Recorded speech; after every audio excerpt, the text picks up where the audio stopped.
ఆ తరువాతి కథను వైశంపాయన ముని జనమేజయ మహారాజుకు ఈ విధంగా తెలియజేశారు. మహారాజా, భీమసేనుడు ఆ తరువాత పాకశాలలో ప్రవేశం చేసి స్నానం చేసి సుగంధ ద్రవ్యాలతో నెత్తుటి వాసన పోగొట్టుకొని పక్క మీద నడుము వాల్చాడు. భీమసేనుడు అప్పటికి వంట ఇంటిలో ప్రవేశించి ఉండవచ్చునని భావించి పాంచాలి నర్తనశాల నుండి వెలుపలికి వచ్చి కావలి వారిని గొంతెత్తి పిలిచి, నా గంధర్వ ప్రాణేశ్వరులు పాపాత్ముడైనటువంటి సింహబలుణ్ణి వధించారు. ఈ దురాత్ముడు తన దుష్కృత్యానికి తగిన దారుణ శిక్ష అనుభవించి యమలోకం చేరుకున్నాడు. మీరందరూ వెంటనే వచ్చి వీడి దుస్థితి తిలకించండి అని హెచ్చరించింది. వాళ్ళు ఆ పలుకులు విని బాగా భయపడి పెద్ద పెద్ద దివిటీలతో ఆర్తనాదాలతో నర్తనశాలలోకి చొరబడ్డారు. అంతలోనే ఉపకీచకులు అనబడే వారు ఆ భీకరమైన కలకలం విని మేలుకొని నర్తనశాలలో ప్రవేశించి తమ అగ్రజుడి యొక్క వికృతమైన ఆకారం చూసి నిలువునా నిర్ఘాంతపడి గొంతెత్తి విలపించారు. వారిలో కొందరు ఆ మాంసపు ముద్దపై పడి వివశులై ఏడ్చేశారు. మరికొందరు ఆ సమీపానికే పోలేక కొంచెం దూరంలోనే నిలబడి విలపించారు. అంతలోనే సింహబలుడి సన్నిహిత రాజబంధువులు కొందరు అక్కడికి వచ్చి ఆ మృతదేహం వైపు చూసి తమలో తాము ఆశ్చర్యావిష్టులై మాట్లాడుకుంటున్నారు. అయ్యో, లోకంలో ఇటువంటి అపూర్వ భయంకర మృతి సంభవించిన మానవులు ఎవరున్నారు? ఈనాడు ఈ శూరుని అనన్య సామాన్య శక్తి సామర్థ్యాలు ఎందుకు కరగాకపోయని? చెడుదారిలో అడుగుపెట్టిన వారికి ఎప్పటికైనా చేటుకాలం దాపురించదా?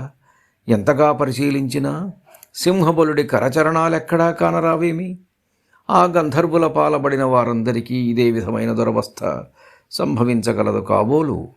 లేక సింహబలుని మీద దురాగ్రహంతో వారి విధంగా వధించారేమో. ఆ పైన వారు అనేక విధాలుగా తర్కించుకొని దుర్భర విషాద ఆవేశంతో విహ్వలించారు. అంతలోనే విపకీచకుడొకడు పరిపరి విధాల విలపిస్తున్న బంధువులను ఓదార్చి తన సహోదరుల వైపు చూసి, మనమెంతగా గొంతెత్తి దుఃఖించిన సింహబలుడు అది ఆలకించలేడు గదా, అందువల్ల ఈ శోకోద్వేగం గ్రహించుకొని శీఘ్రమే మనం ఇక దహన విధికి ఉపక్రమించాలి అని వారికి హితవు పలికాడు. వారు దానికి అంగీకరించి తదనంతరం చేయవలసిన పనికి ఉపక్రమించారు. ఆ సమయంలో సైరంధ్రి వారికి కొద్ది దూరంలో ఒకచోట నిలిచి ఉపకీచకుల ధోరణి గమనిస్తూ ఉన్నది. వారిలో కొందరు ఆ సచ్చారిత్ర వైపు చూసి ఆగ్రహావేశంతో ప్రజ్వలించి, ఈ పాపాత్మురాలి వల్లనే మన అగ్రజునికి ఇటువంటి దురవస్థ సంభవించినది. ఇందువల్ల దీని పెడరెక్కలు విరిచిగట్టి సింహబలుని మృత శరీరంపై పెట్టి దహింపజేయవలెను. ఇక ఇంతకన్నా సముచిత కృత్యం మరొకటి లేదు అని నిశ్చయించారు. అయితే విరాట నృపతి అనుమతి మీదనే ఆ సంకల్పం కొనసాగించవలనని వారు ఆలోచించుకున్నారు. ఆ నరేశ్వరుడు అంతకు మునిపే ఆ ఘోర వృత్తాంతం విని వికల మనస్కుడై సంక్షోభిస్తున్నాడు. ఉపకీచకులు అంతలోనే ఆ రాజును సమీపించి, మహారాజా, మన సైరంధ్రి వల్లనే కీచకుడు ఇటువంటి అపమృత్యువు పాలైనాడు.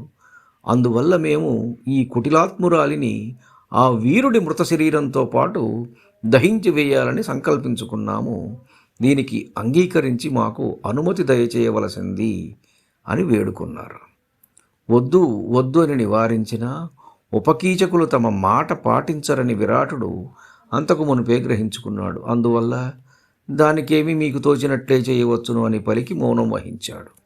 వారు దానినే అంగీకారంగా భావించి, మదన వేదనతో దుర్మృతి పాలైన మన జ్యేష్ఠ సహోదరునికి ఇది ఆనందం కలిగించగలదు, ఆ పైన ఈ దుష్టిరాలకి ఈనాటితో ఆయుర్దాయం తీరిపోగలదు అని సంతోషించారు.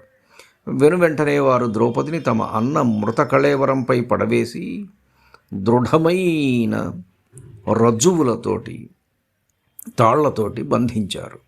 ఆ ప్రకారంగా పరమపాపి కీచకుడి శవంతో పతివ్రతామ తల్లి పాంచాలిని కట్టివేసిన పిమ్మట బాంధవులతో పాటు ఉపకీచకులందరూ శ్మశాన భూమి వైపు సాగిపోయారు. అకస్మాత్తుగా సంభవించిన ఆ ఘోరమైన ఆపదతో ద్రుపద రాజకుమారి మిక్కిలి భీతిల్లి నిరంతర కవోష్ణ బాష్పదారులతో తడిసిన చెక్కిళ్లతో గొంతెత్తి ఆక్రోశించింది. అయ్యో నా గంధర్వ ప్రాణేశ్వరులారా!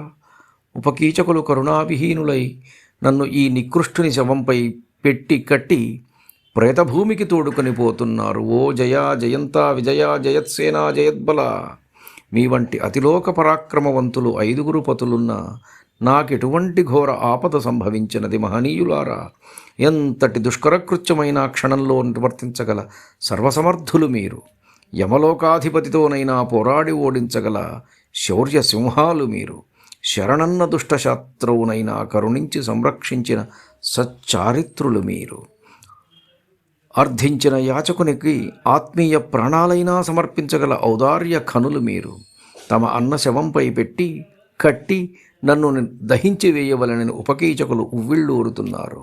ఇక ఒక్క క్షణమైనా ఆలసించిన నేను ఈ దురాత్మునితో పాటు అగ్నిజ్వాలలో పడి భస్మపై పోగలను.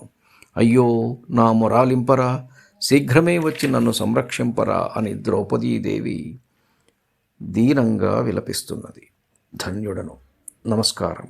మీ ఊటుకూరు జానకి రామారావు.